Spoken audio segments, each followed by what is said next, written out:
Diogo Dalot injured at Manchester United. I don't remember the last time that really happened. My memory will struggle to take me back to a time Dalot missed the Man United game through injury. But things happen. Things are getting so intense at the club. Ruben Amorim is squeezing football out of their muscles. And yeah, we love what we're seeing because there is progress. Indeed, this is what we needed. If Dalot can get injured, by the way, it shows you Amorim is indeed doing the work, but it's not a good thing. I'll tell you more about that. But also the good, bad, and ugly about the pre-match press conference for the Bournemouth game, which for me felt like a pre-match Athletic Club game, a press conference, because the questions guys were asking, everyone around, I think, was asking about Bournemouth, but they were all thinking about Spain, the Europa League. Listen.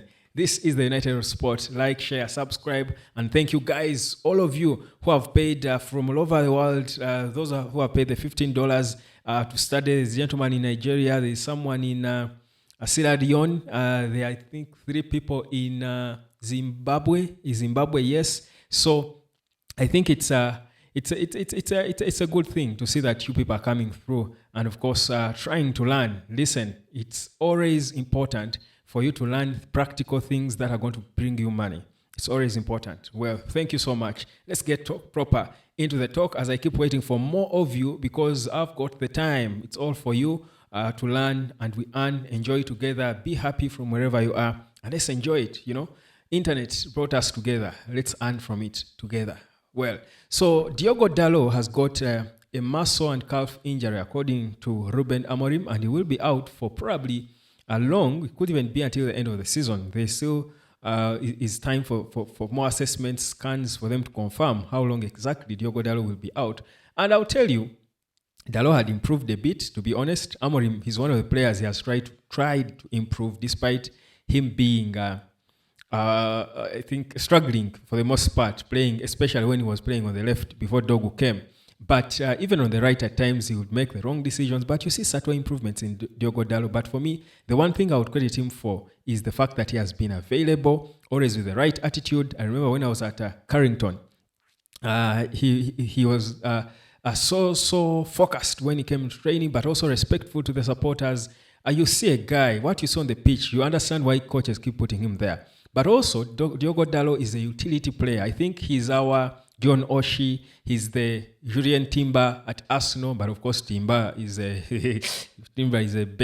certainly a better footballer. But I think he's that player you call upon to help you whenever you have a gap. He's the go-to player. Probably if Andrew Nana and Baindi were not there, he would probably even go in goal if called upon to. So that's the kind of player. And such players are important in a team. But I think for me, he needed to rest. I think he needed to rest. He needs this rest because I felt like whereas the pressure had gone away now because the team has been looking improved as a whole, he has taken in a lot of flack from supporters for way too many games without getting a break that maybe it was long overdue. So for me, whereas it's a first one, it's through injury, I think he needed to rest. He's that player who needed to rest. Also, I want people to see, all of us, and of course, I'm one of the guys, I'm guilty as charged. I keep questioning his IQ. I honestly think he doesn't have the best IQ for a footballer. And fans have been all over him. People have been calling on him. I feel the people are celebrating, saying, yes, who don't really think he should start Man United. In fact, on my TikTok, I was asking people which players Man United should be selling to raise the funds to sign the players we are linked with.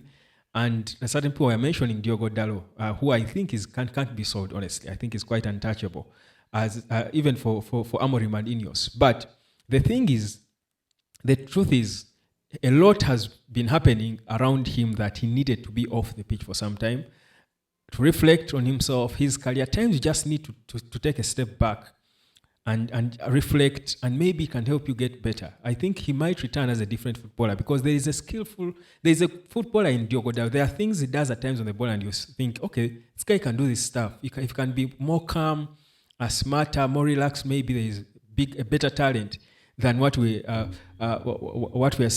seeing now. But yeah, I think it's quite important. But yeah, Dalot is out, no problem for me. I think whereas he has been playing on the right for the most part, if Maguire is there, Lenny Yoro is there, Mazraoui is available, Luke Shaw returned, was playing some minutes. Then Mazraoui can really properly deputize him and perhaps even do better on the right, and then rather on the left. And then the other guys take over the defense. That's Lenny Yoro. We've got even Dogu can play there on the left-hand side of the back three. We've got Harry Maguire. We've got all these guys. Luke Shaw can come in and fill his position. But also, I want to see how we look without Dalot. Who doesn't want to see how Manchester United looks without Diogo Dalot? You want to see when did you last see United without Dalot, really? So you want to see how it would look, how Amorim would assemble a team, because he's not really that special talent that he's one that has got to be there. So we want to look at it. I'm excited, and more so for a game like this, which isn't that important against Bournemouth. But among the other things that came out of this press conference and what Amorim spoke about was Casemiro. And don't be shocked, by the way, if Casemiro stays at Man United. Amorim confirmed that they are looking at, they speak about defenders a lot, a central defender a lot, but they will see, he seems to hint that it's indeed true that they could be on the market looking for a central defender, but probably it's not the most important department they want to solve right now, they want to go for right now. But what I gather is there could be a plan to keep Casemiro until the end of his contract, because Eriksen is leaving, and then give time to the young players, the Toby Colliers, and the more young players. Even Ugarte has a lot to learn from a player like Casemiro. And all these players, Kobe, all the young midfielders they have in the team who they feel can be trusted in the long run. So leave a player like Casemiro good enough now, he's performing good enough, he has turned things around, and he's looking like an important player in the middle of the pack. And we know how important Casemiro will be for Man United when he's playing well. So I think there could be now a plan to keep him around, which I think for me he has earned the right to. If they did, I wouldn't be here complaining, because for me, everything I was saying was never personal with any player. If you change how you perform, then if there is reason, if you really, there is no money, and I understand there is no one who's going to pay for you, and you're okay. Casemiro is not that player you want to get rid of like we did want to get rid of Antony or Rashford, and it was just the fact that he was not performing. But now that he's performing, it's okay. And I love that Ruben Amorim said that. Then, of course, he was asked about Matheus Cunha and his facial expression and response. Amorim will confirm something without saying. So for me, he confirmed it by saying, I can't say anything about Cunha because it can be a yes or no. There is no answer. He gave the answer without giving no answer, if you know what I mean. Yeah, but yeah, by now we know that Cunha is joining United. And then for Højlund, same thing, how Højlund needs to score a goal, because that, of course, improves your confidence as a footballer, which I think is clear. It's a no-brainer. But I think by and large, for me, what I saw in this press conference is that United is focused fully on the game against Athletic Club on the 5th of May, which I think is a good thing, not to deviate. Even Amorim confirmed it that you've got to, in the situation we are in, the injuries to players now, Dalot is out, you're managing a lean team, a lean squad, you want to have the best team out there, but the players are not there. You not a lot of depth for you. You want to, at times you have to make certain decisions and have priorities.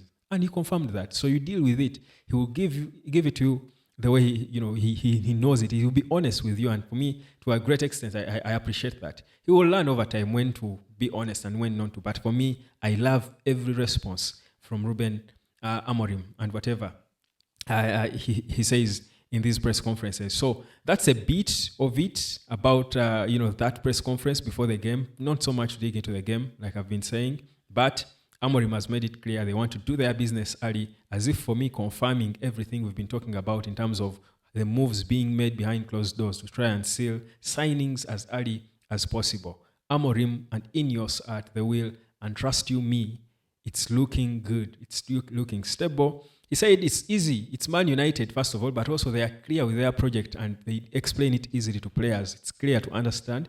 And that's why he's not worried that United lost their allure for top players, because they believe their project is attractive and it's clear. And even the players see it. So for me, that's the kind of coach who I would want to play for, because he's got confidence and he can't sell his project to me. That's why Cunha is ours and not easy guys in London. Subscribe, like, and share, fam. I'm waiting for you. Let's learn and earn. Cheers.